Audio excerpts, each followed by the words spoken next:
ce que l'euphrèse et à quoi sert-elle? L'euphrèse sert traditionnellement à traiter les problèmes oculaires légers. Découvrez ce que dit la science à ce sujet et si elle peut être utile à d'autres parties du corps. L'euphrèse est une plante annuelle qui atteint entre 5 et 25 cm de hauteur. Originaire d'Europe, d'Asie et d'Amérique du Nord, elle a des feuilles dentées de forme ovale et des fleurs blanches avec des rayures violettes et des taches jaunes au milieu. La médecine traditionnelle s'est servie de l'euphrèse pendant des siècles pour soulager différentes affections oculaires légères comme le rougissement et l'irritation. De la même façon, elle pourrait favoriser la santé de la peau et diminuer les niveaux de sucre dans le sang.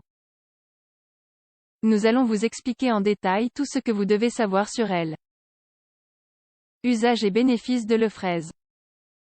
En grec, euphrasia signifie « joie » et fait référence à ce que ressentent les personnes quand cette plante soulage le mal-être dont elles font l'expérience au niveau des yeux. Découvrez d'autres bénéfices possibles dès maintenant. Elle est source de composés végétaux.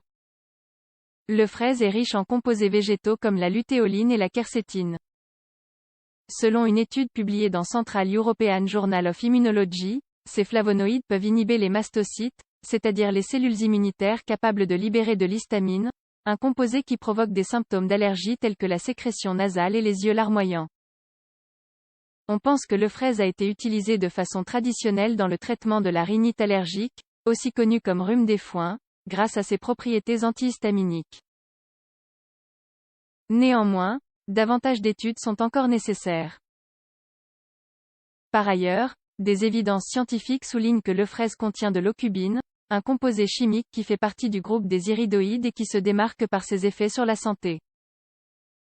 Selon une étude sur des éprouvettes, l'ocubine peut réduire les cicatrices causées par une crise cardiaque. Ceci est un point essentiel car les cicatrices affectent la capacité de pompage du cœur. En outre, une étude sur des rongeurs a permis de découvrir que ce composé minimise la cicatrisation du tissu cardiaque après un infarctus, ce qui se doit à une réduction du dommage oxydatif provoqué par les radicaux libres. D'autres études sont malgré tout nécessaires. Elle peut soulager des problèmes oculaires légers. Le nom de l'euphrèse fait référence à ses bénéfices pour la santé oculaire et, même s'ils font partie des plus étudiés, les évidences sont encore limitées. Une étude publiée dans Balkan Medical Journal a démontré que l'extrait de fraise pouvait contribuer à contrôler l'inflammation dans les cellules de la cornée.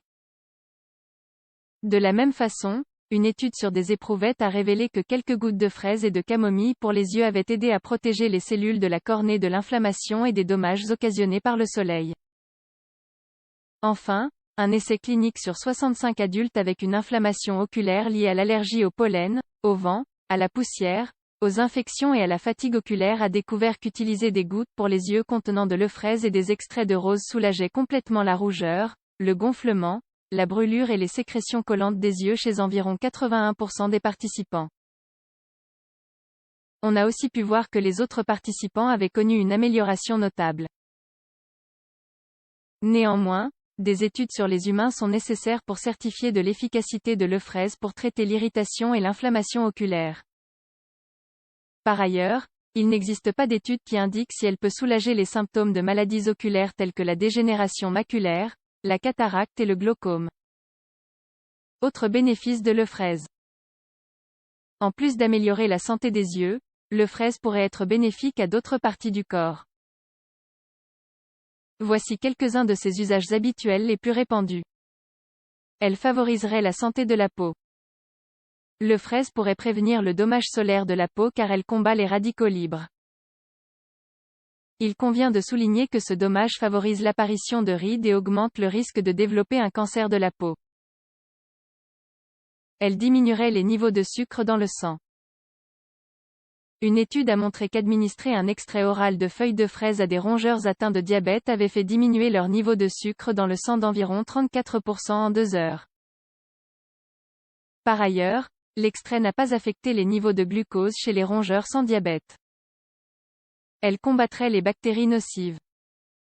Une étude de laboratoire a trouvé que les composés végétaux de l'euphrèse pouvaient inhiber la croissance des bactéries associées aux infections oculaires, comme la Staphylococcus aureus et la Klebsiella pneumoniae. elle protégerait la santé du foie. Selon une étude sur des animaux et des éprouvettes, l'aucubine présente dans le fraise protégerait le foie des dommages causés par les radicaux libres. Elle diminuerait les rhumes et la toux. Le fraise a été utilisé de façon traditionnelle pour soulager les rhumes, la toux et la sinusite. Sous quelle présentation la retrouve-t-on? Le fraise peut se trouver sous différentes présentations, que ce soit sous forme de thé, d'extrait liquide, de granules homéopathiques, de gélules et de gouttes pour les yeux. Possibles effets secondaires.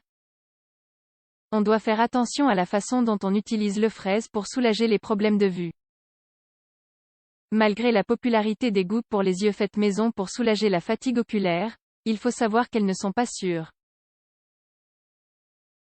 Elles pourraient au contraire provoquer une infection. On recommande ainsi d'utiliser des gouttes stériles pour les yeux. Néanmoins, si vous avez subi une opération ou portez des lentilles de contact, vous devez contacter votre ophtalmologiste avant d'appliquer ces gouttes. Vous devez également consulter votre médecin si vous prenez des médicaments pour le diabète. En effet, certaines études suggèrent que le fraise peut diminuer les niveaux de sucre dans le sang. Étant donné qu'elle n'a pas été testée sur des femmes enceintes ou allaitantes, celles-ci doivent l'éviter. Enfin, n'oubliez pas que le fraise n'est pas un traitement certifié pour les maladies, elle ne doit remplacer aucun médicament prescrit. Doses et recommandations. Même s'il n'y a pas de dose établie, certains produits admettent des quantités qui dépendent de la présentation. En voici quelques-unes. Thé. Entre 1 et 2 cuillerées, 2 à 3 grammes, de fraises sèches ou un sachet de thé par tasse d'eau bouillante, 237 ml. Étant donné que le thé a un goût un peu amer, pensez à le sucrer si vous le préférez ainsi. Extrait liquide, entre 1 et 2 ml, maximum 3 fois par jour. Granules homéopathiques, entre 3 et 5 granules par jour à faire fondre sous la langue, avec une concentration de 30 c. Gélules, entre 400 et 470 mg par gélule, de 2 à 3 fois par jour. Gouttes pour les yeux, un goutte ou plus par œil, selon les besoins, 3 à 5 fois par jour. Le fraise est-elle efficace pour la santé visuelle? Le fraise est une plante de petite taille originaire d'Europe, d'Asie et d'Amérique du Nord. Elle est célèbre pour ses fleurs blanches à rayures violettes et au centre jaune. Son nom fait référence aux bénéfices qu'elle apporte, favoriser la santé des yeux. En grec, euphrasia signifie « joie », et elle est associée au sentiment que les personnes ressentent après que cette plante ait soulagé leur mal-être oculaire. S'il est vrai qu'on l'a utilisée pendant des siècles pour soulager les affections oculaires, tous ces bénéfices ne sont pas appuyés par la science, vous ne pouvez donc pas remplacer un traitement prescrit par un médecin par les différentes présentations de cette plante.